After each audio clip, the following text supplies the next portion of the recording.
We have 6 people here and 6 stalwarts of the industry, including some very big names. And a lot of these people, understand CNI and rooftop solar like none of us can. So let me jump right into the conversation and try and understand. I would like to begin this with Sri here. The kind of perspective he has on solar. That's absolutely fantastic. Sri, let me begin this conversation by trying to understand from you very broadly what is a very broad perspective on the overall solar story in India, right? The way it's panning out so far. And then we'll talk about things like CNI, which is a slightly niche kind of a segment and a very important one, and a lot of development has happened there in the past some time. I mean, the kind of things that are happening in CNI, what CNI has enabled, it was never there earlier, right? For corporates, industries, factories, etc., seeking power, green power, at a kind of ease that was never there earlier. So a lot of work is happening there. But if you could start this conversation by giving us a bird's eye view of what is your understanding of what's happening in solar, and then talking about how do you look at the developments in the CNI space. And rooftop again is something that has just become. It was always very active. The way we looked at it, for a lot of years there was not enough development in solar rooftop, particularly in the residential side. But in the past 1 or 2 years, there has been an exponential increase in installations, right, in rooftop. And now we have this, free power scheme by the government, which kind of rides on rooftop. So a lot of interesting things to talk about. If you could help us get some perspective on this, yeah. Very good, thanks, Sudheer. Yeah, you're absolutely right. I think the solar sector is going through a very interesting time now. And it's a cliche to say it's transformative time, but it actually is. We had all thought the sector had matured, but the number of changes that are coming, both in terms of technology, but also on the policy front, I think there's plenty of opportunity, plenty of potential for India as a country to actually double or even triple its annual capacity addition going forward. So start with, solar radiation potential. India has got plenty of pockets with, I'd say, very, very good radiation potential.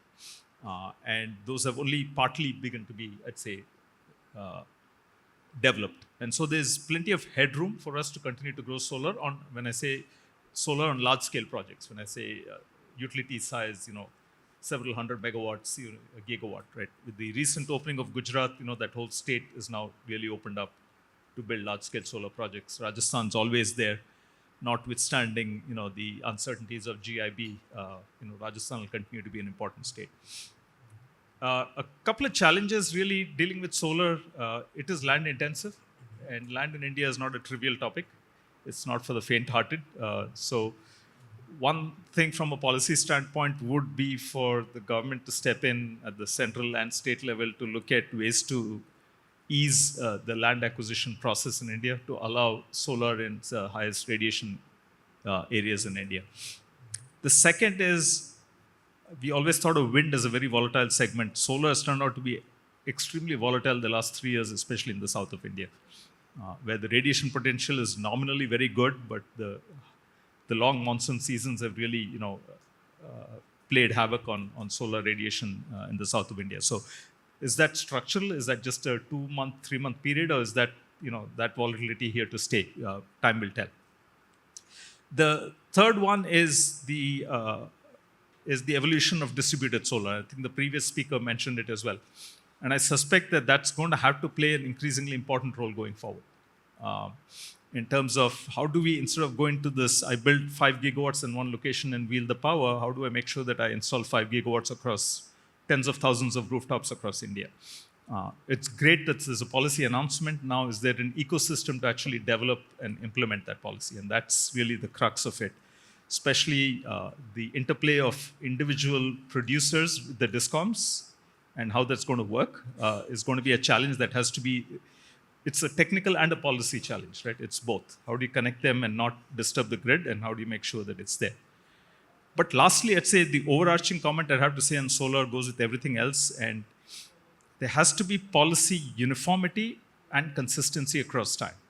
The same policies are looked at differently by different states, and policies change too often versus time. And it could be a joke, but the ALMM was all of 1 week, right? We look for a 10-year certainty of policy, certainly not a 1 week certainty in policy. So we'd really look for the governments to put policy frameworks so that we're not looking for positive policy always. It is what it is, but as long as there's certainty that that's what's going to stay, you can build it in the investment case. So I think that's kind of where we are, very dynamic environment, but I think a very positive environment overall. Yeah, thank you. Thanks, Sri, for that initial comment. In the last session that I was moderating before lunch, there was a consensus that there is policy clarity and consistency both in the Indian solar space, but then that was in specific reference to the manufacturing space, equipment manufacturing space. One thing that I want to quickly ask you, Sri, is, so a lot of the industry leaders I talk to, they tell me that the days of utility scale solar are, relatively, behind us. Now, the future lies in decentralized, distributed kind of solutions. And that's also, the topic of the discussion. Do you think that's the case? Do you think, first, and secondly, what exactly it is that is driving this entire change, at the decentralized level, very broadly speaking? I'm told that, and you mentioned South Indian states. I'm told that a lot of these states have put in place, regulatory measures or guidelines that support decentralized systems. Do you think that's the case, or there's more to that story? I think the answer to this, again, I don't want to sound cliched, is we need both. I don't think it's an either-or situation. So it's very hard to beat generation from the radiations of, I'd say, parts of Gujarat and Rajasthan, anywhere else in the country. And I'm going to take the entire northern belt, right? You start Punjab, Haryana, Delhi, UP, Bihar. Even if nominally the radiation is high, the pollution levels are so bad that the effective radiation is extremely low. So the question is, do I invest in distributed solar there, or do I look at a centralized model and do the conventional wheeling to the consumers? The middle of the country, perhaps distributed has a stronger role to play, where radiation's good, but pollution's low as well. And maybe there you need a mix of both. And any of us who walk through buildings in Gurgaon, Noida, Delhi have seen the amount of soiling build up on rooftop solar in the NCR area. So it's great to put the capital, but if it's not generating anything because of the high soiling, and that's the issue with distributed solar, is how effective are we as a ecosystem to keep them generating at the levels they need to be generating. So it's one thing to put thousands, tens of thousands of dollars or millions of dollars into putting rooftop. If you don't take care of it, whereas it's much easier to take care of it if it's a central 1 gigawatt plant somewhere in Rajasthan, right, and keep them generating to their maximum. So I suspect the answer is going to be both. It's not an either or, so I think it's too simplistic to bucket them into. I think the country does need both. Plus the complexity of having highly distributed solar and how they interact with the grid, technically, and because then you have to have rules of, what gets consumed, what gets sent back to the grid. And of course, lastly, how the individual discoms in each city, not even each state, actually deal with consumers who are consuming less, but putting more back into the grid. Yeah, thank you. Thanks, Sri. I would now turn to Samit, Mitra. You have a background looking at, all of these development from a consumer side of things, right? And very strong, and your experience is absolutely fantastic there. Can you give us a perspective on what exactly it is, that is driving the success of the business models that currently exist in the CNI and rooftop kind of spaces in India at the moment? Yeah. Thank you. Thanks for having me here. See, the thing is that if we talk of, DRE in particular, we know that if we have to reach 500 gigawatt by 2030, at least 20 to 25% has to come from DRE. And a substantial part of that DRE will come from the rooftop solar, whether it's CNI or MSME. I think there are three things which kind of dictate, the scale up of rooftop solar. specifically for the CNI and the MSME part. And the first part is to have a very robust and robust business model where all stakeholders, including the discoms, do gain something out of that. So whether it's the discom, is the government entities, the private players, and obviously the community, they all have to commercially benefit out of that business model. The second thing which is there is is the challenge, and also the opportunity is financial linkage, or availability of financial tools and instruments which can address particular problems and give solutions to that. So there has to be a standardized template of how these cans work. So whether it's a credit guarantee mechanism, whether it's a VGF, whether it's some kind of other tools, that has to be in place. People are working on that. And the third and the last part, we heard about the issues of land. That's a big problem for DREs. So how we can, support the system or support the sector in generating and aggregating demand, both upstream and downstream. So when I say upstream, it's about, land parcel aggregation, or having policies on, say, VNM, virtual net metering, where, that land thing can be taken care of partially. And obviously the demand side of it, where, clustering, demand aggregation can bring down the acquisition cost. So these three, to some extent, I feel are, drivers which are happening and, going to take the sector forward. Lastly, some overriding, thing which has to be there is, kind of seamless, technology-driven digital platform kind of a thing, where things can happen much more smoothly. If we look at industries which has really scaled up, technology has played a very, very important role. And so that, I think, is also one of the, requirements for the sector. Okay, thank you. I agree with a lot of what you said. I would turn to Pankaj here. Pankaj, SunSource has been visible quite a lot in the past some time in this space, doing a lot of things. What has been your experience, right, based on whatever Sri and Samit has said so far? What are the key drivers, according to you, which are responsible for the kind of growth that we see happening? And also, if you could share some of the main challenges that you, as a company, face there, right, when you're working on the ground, if you could throw some light on that. Yeah, so SunSource has been into this space for since 2010. Primarily, initially we were focusing on rooftop, and 2018 onward we started developing open access projects. And initially we did a lot of development in rooftop, almost about 300-400 megawatt we developed in all over the country. And primarily that point in time, challenges have always been, again, on the policies changing from time to time. We developed some projects in Rajasthan, we developed some projects in some other states, but gradually the policies changed, group captives were not getting accepted, consumers were forced to buy out the plants because there was no other choice. So that started happening. Once that started happening, then we, all of a sudden, when open access policies became friendly, the focus shifted to develop large offsite plants and do PPAs with industrial and commercial consumers. That also has been good so far, in the sense we work in about 4 or 5 states, and as on date, about 6 to 7 states are friendly states in terms of adopting green energy open access policies, or open access policies, which we call. But still, challenge is, so only we are limited to those states. Although there is a lot of stuff now happening on some of the developers developing ISTS connected projects, but still there is a lot of clarity required in terms of, because those waiver on transmission charges is only valid till plants which would be developed before June 2025. So beyond that, the clarity is not there.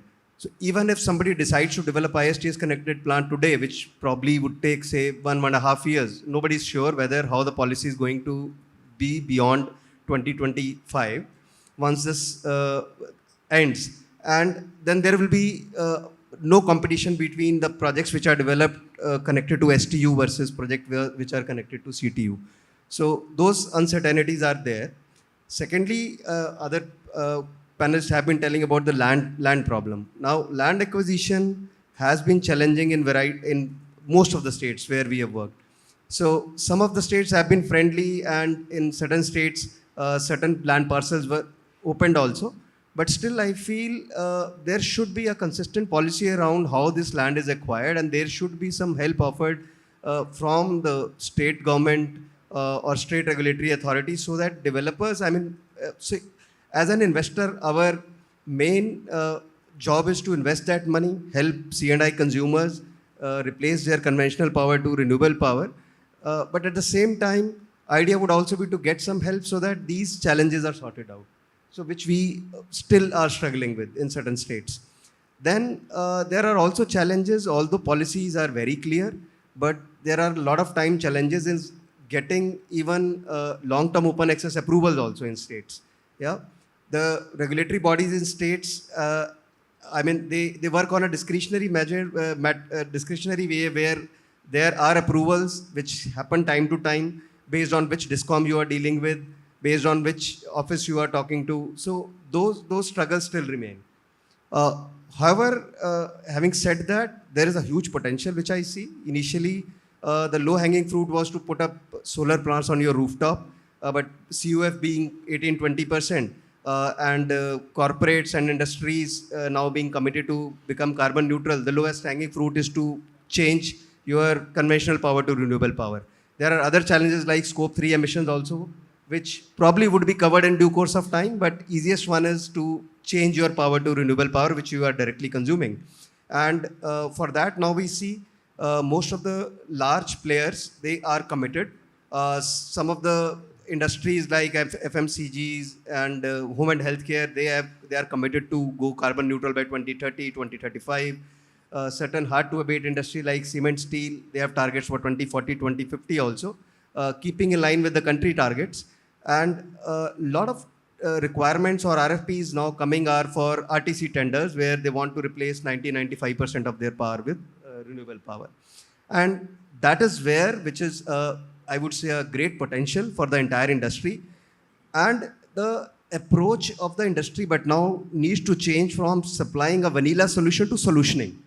Whether you bundle together solar with wind, with maybe battery energy storage, with pumped hydel storage, and maybe offer maybe power which is at least you replace 90-95% of power with these solutions. And secondly, on policy, if policy matters, if things are more streamlined across the states, Ministry of Power has already come up with green energy open access policies, but more and more states need to adopt that for this dream to become reality. Yeah, thank you. Thanks, Pankaj. You shared a real long list of challenges, and I was wondering, how do you navigate through that maze, while working at the state level? It must be difficult. We also have Mr. Harinarayan here from Solar. That's again one of the solar EPC companies which has done a lot of work in the past some time in areas like CNI. What's your perspective? You have listened to all of them, and there are challenges, there are issues, land, connectivity, etc., etc. But they are also saying that there's a lot of potential. What has been your experience?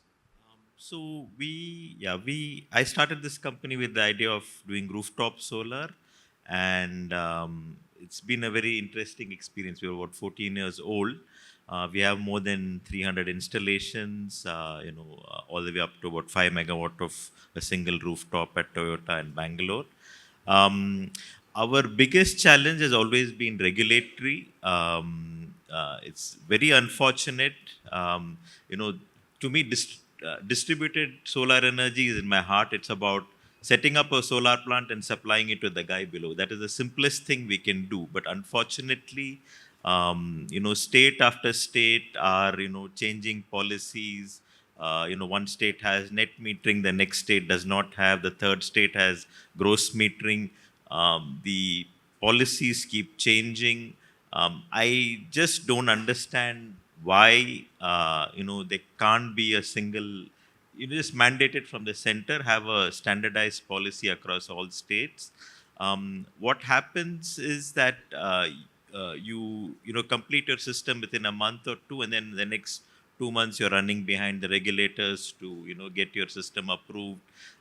You go to West Bengal, they say only self-consumption allowed, no net metering. You go to another state, they say gross metering. So the biggest challenge has been with this lack of uniform regulation. To me, the simplest thing to do and I think if you see the distribution of rooftop versus ground mount, it's very skewed. In most other countries, it's almost 95% is ground mount versus 5 or less than 5% is rooftop. In most other countries, the ratio is, much more fairly evenly distributed. And I think the main reason has been, the lack of proper policy, something that's sensible in each of the states. And that to me is the biggest challenge.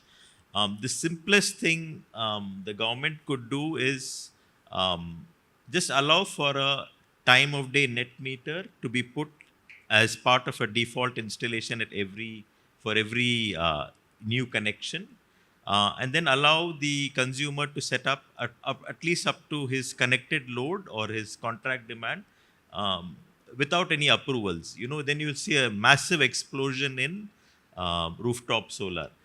The biggest challenge is with regulation, and that's why I think a lot of people are hesitant and to go for rooftop solar, where there too much uncertainty in policy. Okay. This entire new scheme on rooftop solar that the government has come out with, what do you make of it? As somebody who understands that industry and that entire sector, I want to have a perspective from you in terms of what could be its design, in terms of also what is the extent of workability in that scheme, and how do you see it panning out? So this scheme that was recently announced about a month ago, I think you're referring, that is primarily for residential.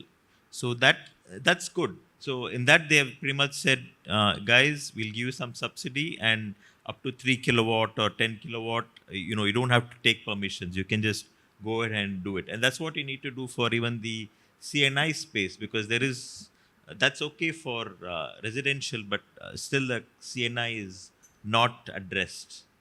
This does not address the CNI problem with CNI. Okay, thank you. We have here a gentleman from Kerala, Mr. Veluri.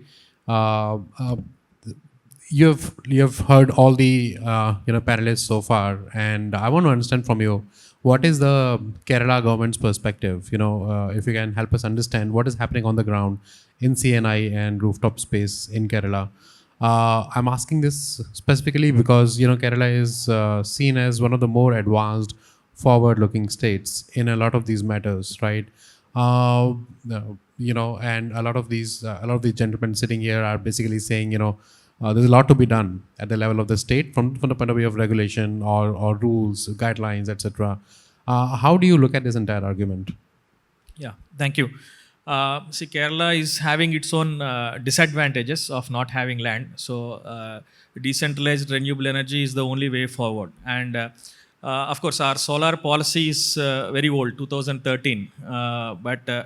So as such, if the intention of the state is there, policy is not a hindrance. So, and Kerala is, I think, after Gujarat and Maharashtra last year, it was third best performing state in the rooftop segment. So it is because of the push from the government. So only recently, with the help of International Copper Association, so we are doing our the entire energy policy. So the only thing is here the people are well aware that this is going forward. This is the way for being a carbon neutral state that Kerala wishes to become by 2050. And so there is a push from people's side that we need to invest in the rooftop segment. And secondly, so from our side also, so there are issues like, for example, the DISCOM always feels that it is a kind of negative incentive for allowing the decentralized, the rooftop segment, especially Kerala being 65% of the consumers are from rooftop segment. So unlike the other southern states. So they feel that their revenue sources are being depleted with the affluent customers going towards the rooftop segment. So, but luckily, so the government of India recently has brought forward the mandatory RPO, which mandates the decentralized renewable energy also as a mandate. So less than 10 megawatt is classified under that. And it has been brought under Electricity Act. So it is now forced upon the states. So now we can, now the states have something that they have to follow. So because they'll be penalized if they are not followed. So that is one thing. And the second thing is, so in the decentralized renewable energy, so in order to see that the business interests of the DISCOMs are not distorted. So what we are working is, morning Jyotirlal sir was also mentioning, so we are working on two schemes like PM Kusum and the Green Income Scheme. So we are targeting the subsidized sector. So especially we have some 2.5 lakh farmers where the electricity is free of cost.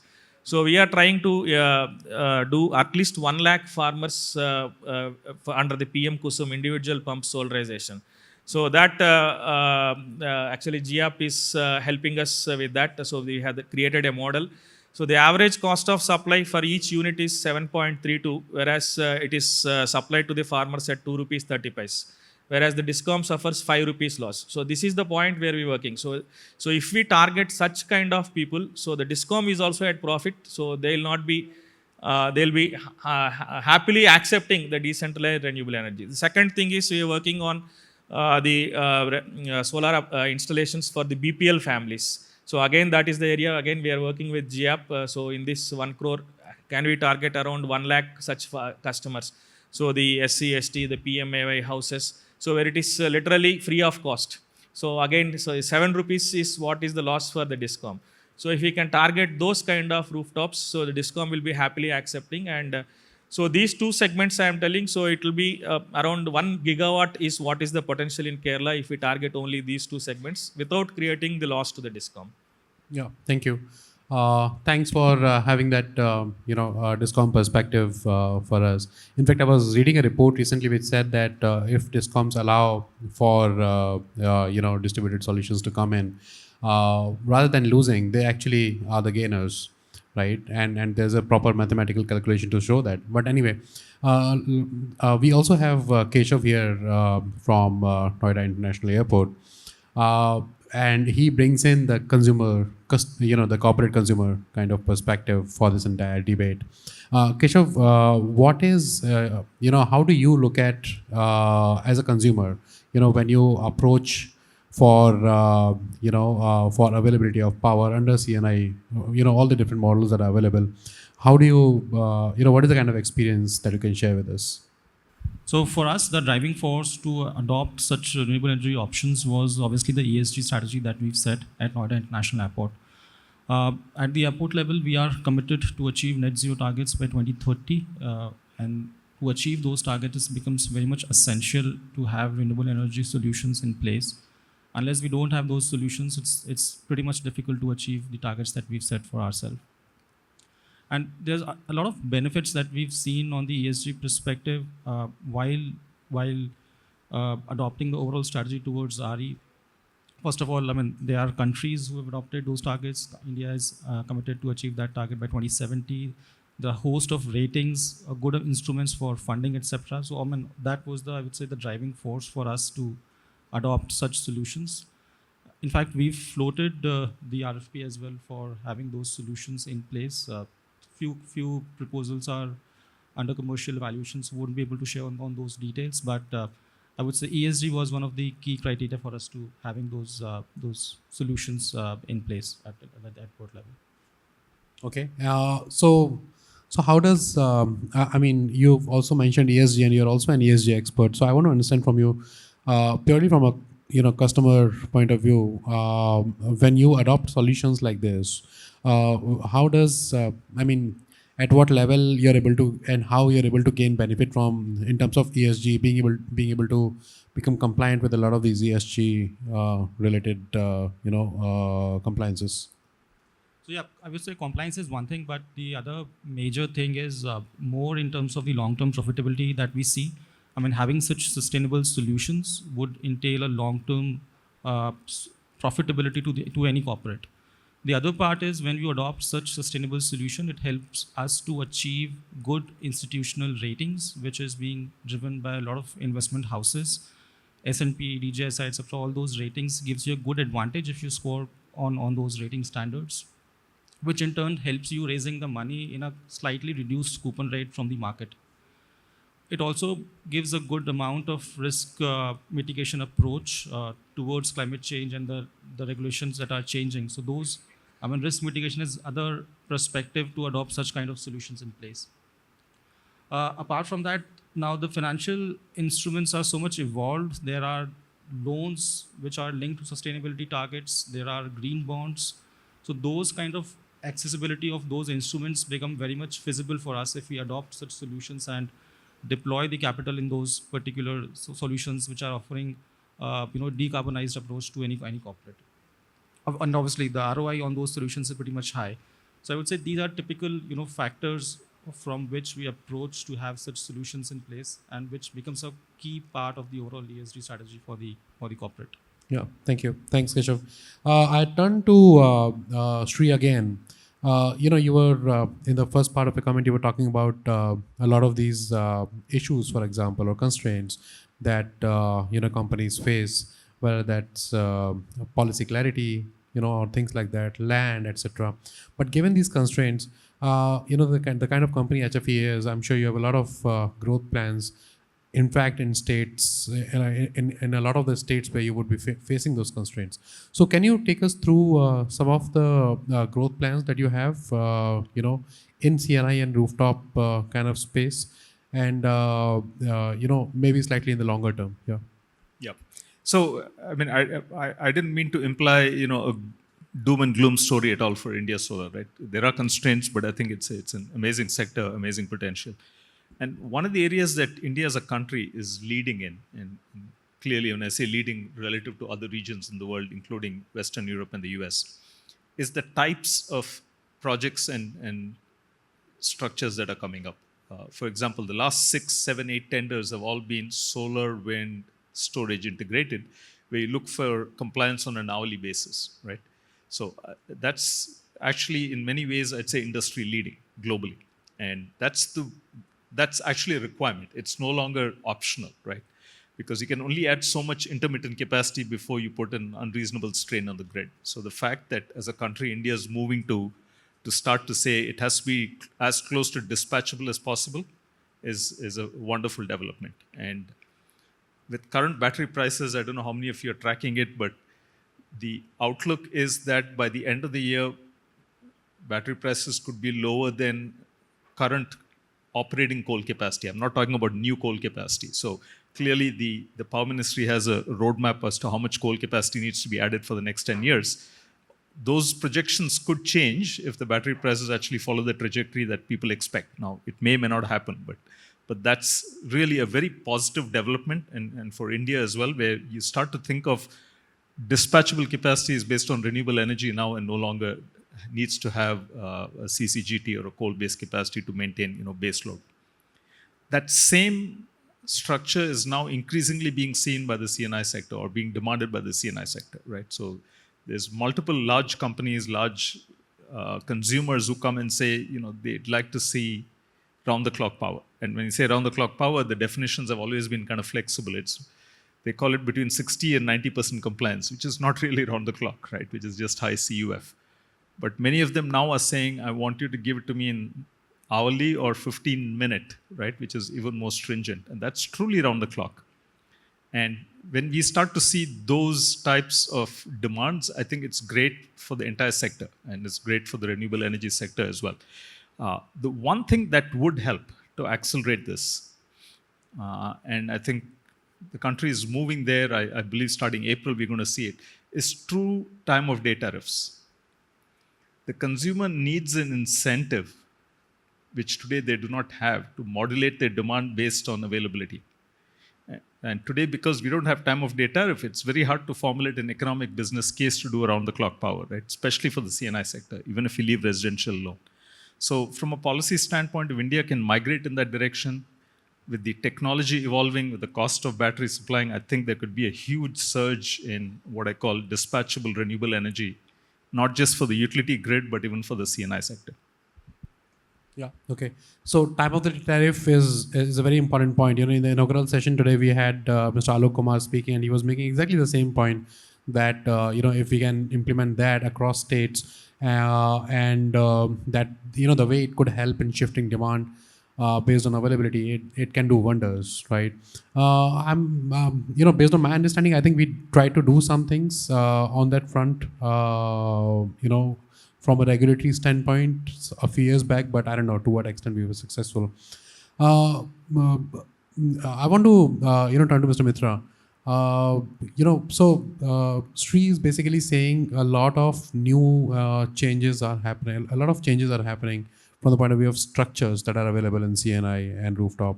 Do you agree with that analysis? Do you also see that change happening? And also, secondly, I also want to understand from you, how does it happen in, let's say, in more advanced, developed nations? I mean, the way we are, I mean, the stage of growth where we are today, how does it compare with what would have happened, let's say, outside in more developed nations? If you could give us some perspective on that. Right. I mean, just before getting into that point, I would just like to also to mention that, many of us feel that, policies can be a challenge. But if we look at the MSME sector, I think there is a huge chunk which doesn't depend on the policy. And that kind of sums up approximately 16 gigawatt of potential. So, that is an area which, without any kind of policy, which can be a blessing sometimes, people can focus on. Now, coming back to the changes, I think the major change which is happening, which Sir also mentioned a few minutes back about on the business modeling part and how, implementers are now looking at making all sectoral players profitable, commercially profitable. Discoms has this huge resistance of connecting C&I customers or MSME customers. But what if these same customers can be a revenue stream for them? If we calculate what is their input cost and what is the PPA which they do a DRE, there is a huge difference in that. Plus, whatever is the savings of the customer, if a certain percentage can be, given to the discoms, then you bring the discoms also on board. So similarly, if do a proper business modeling, I think, and that is happening. Kerala is working on that. We know for sure Maharashtra is working on it. Punjab is coming out with such a model where the outlook of the models are completely different than the traditional models, and is a part in part answer to your second question about what's happening in the other countries. So now in India also we are seeing business models which are moving towards a RESCO-led models, but on a cluster basis. What say in West we call as the community solar or things like that. That is something which is moving. The Kerala model is on that. The Maharashtra SME model, which the government is leading there, they're going to come up with the tender of almost 400 megawatts in the next 7 days on this model. So it's again a RESCO model, which is a cluster based. It takes down your, brings down your acquisition cost. It brings down your, payment security risk, things like that. And obviously, the ROIs are much better.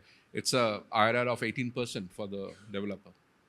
Okay. Mr. Veluri, can you throw some light on the Kerala model that he's talking about? If you could explain to us in a bit of a detail, how does the entire thing work? The RESCO cluster-based model of, C&I. Currently, we are acting as Super RESCO. Anat is acting as Super RESCO because we have secured cheap loan from NABARD at 5% from RIDF for the PM Kusum scheme and for the rest also from Agriculture Infrastructure Fund. So it is working out cheap. So we are acting as RESCO, and so that is what I was telling. So we get the farmer. Generally, Kerala is blessed with sufficient both monsoons. So the agriculture connection, they are using only roughly 25% of the electricity. So the rest of 75% is going to the grid. So so if we can work out a rate above APPC, so which is acceptable for the discom, So then the loan can be repaid with what Discom pays. And farmer need not invest anything. So we can have a decentralized installations. So for 1 lakh farmers, it is around 500 megawatt capacity is installed. And the subsidies can be phased out from the government, and the Discom will also be at profit. So this is one model where we have started working, and we have finished almost 1,000 installations out of the 1 lakh installations now.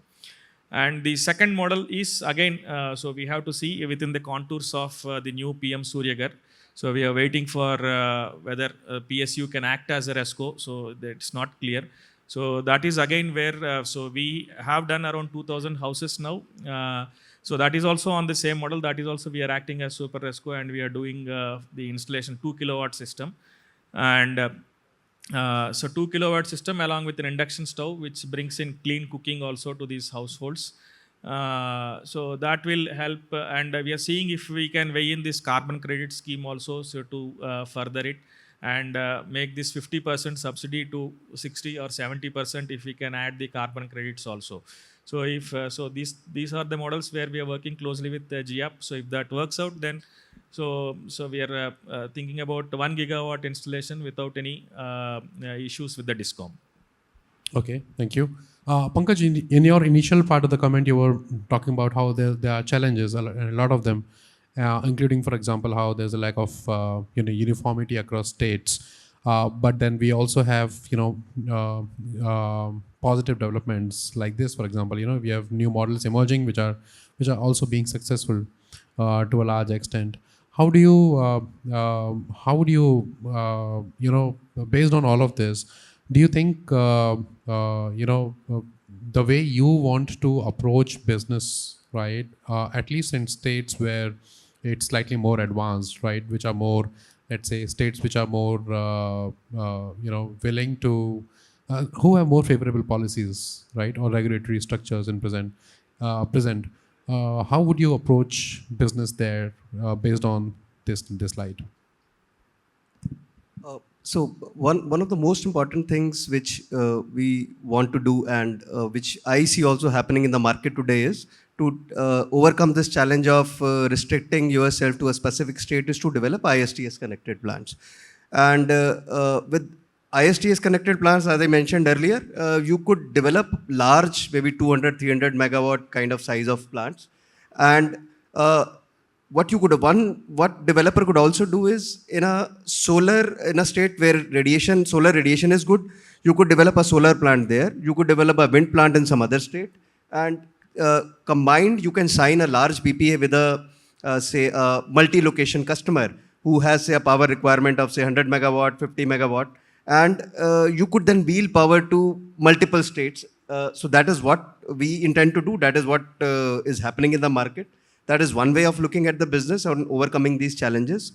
Second, another popular instrument which is already very popular in outside India, I mean in Europe and America, is virtual PPAs.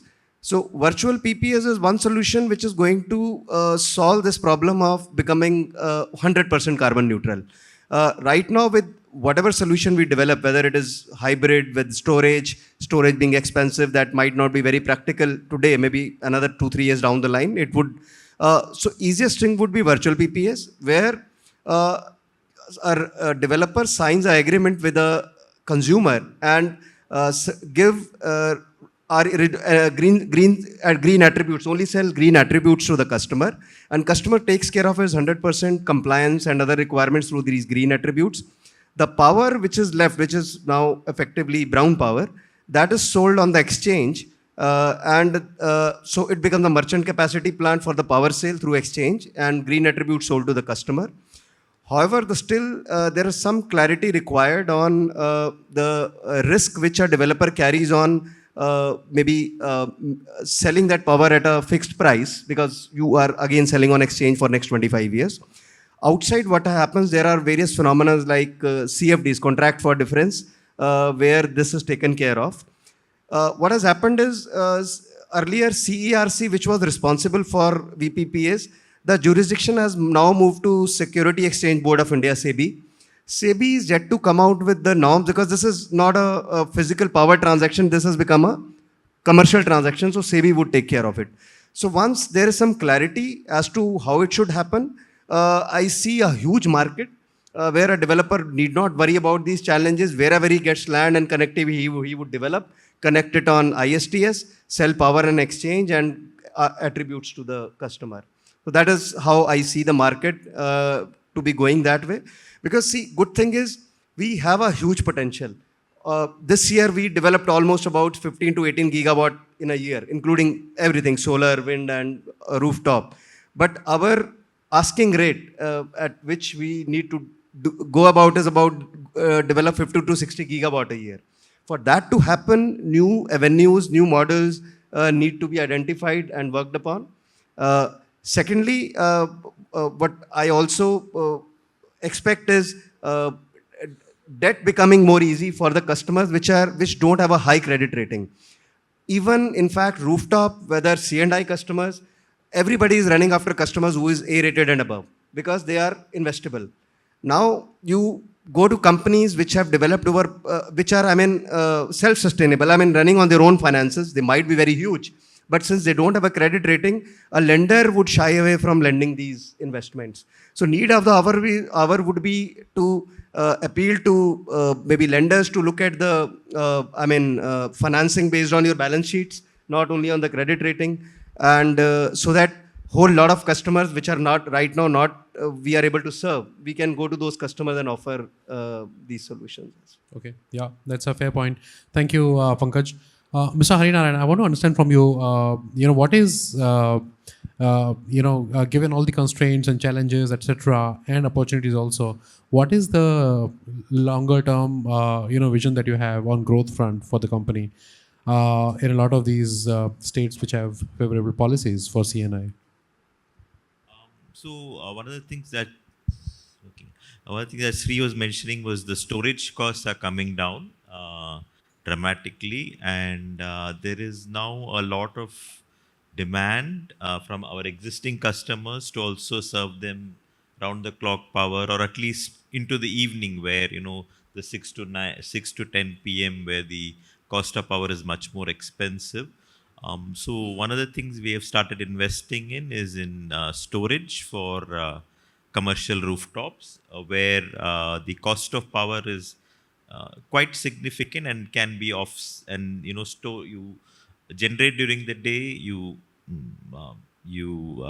supply to the facility, excess power you store, and then you release in the evening. So this is one model I see that will I expect it to take off quite a lot in the coming years, and that's where we're investing some of our money in. So, yeah. Yeah, okay. Keshav, can you also help us understand from the point of view of the airport, how do you visualize the future of, this power procurement that you are into, and what are the kind of benefits that you see accruing from it? Sure. So, the major portion of the power would be from renewable energy sources. That's how we've planned the procurement. Again, I won't mention the exact numbers because it's under commercial discussion, but since we want to achieve the target of net zero by 2030, I would say significant portion would be coming out on day one from renewable energy sources. It would be a mix of solar and wind as we move forward, and the capacities would be augmented year as the cash flows also increases for the company on day-to-day basis. In terms of benefits, we've done a detailed cost-benefit analysis basis that the numbers are quite encouraging, in which through which we are approaching the whole subject of procurement of renewable energy, and there would be an on-site installation as well on the airport. A lot of technical studies have been done in terms of glazing studies and all those feasibility checks, etc. Those things are in check while the commissioning would be happening. Also, we are going forward with various ratings, net zero, green campus, IGBC certification. So all those ratings have a mandatory requirement of certain percentage of the whole energy mix should be from renewable energy sources. So that is also helping out in that particular dimensions. And obviously there are some regulatory requirements which are being adhered to in terms of the portion of energy should be clean and decarbonized. So, with those whole strategic move, we are moving forward, and then approaching this whole subject of renewable energy procurement. Thank you so much. Okay, thank you. Thanks, Keshav. And with that, ladies and gentlemen, we have come to an end of this really long discussion. If there are any questions, we'll be happy to take maybe one or two of them, if Isha permits, of course.